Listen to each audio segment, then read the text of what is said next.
இன்றைக்கு திராவிட முன்னேற்ற கழகம் 2021 சட்டமன்ற பொதுத் தேர்தலில் பல்வேறு அறிவிப்புகளை வெளியிட்டார்கள்.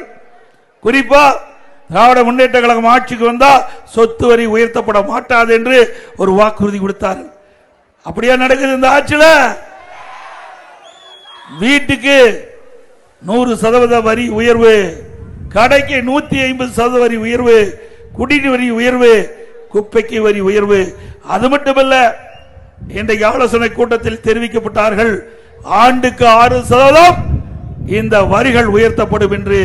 போன ஆண்டு வீட்டுக்கு 100% உயர்த்தப்பட்டது என்று சொன்னால், இந்த ஆண்டு 6% கூடுதலாக வரி விதிக்கப்பட்டு 106% வீட்டுக்கு வரி செலுத்த வேண்டும்.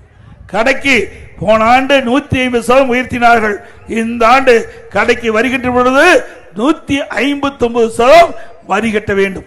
இப்படிப்பட்ட ஆட்சி தேவையா?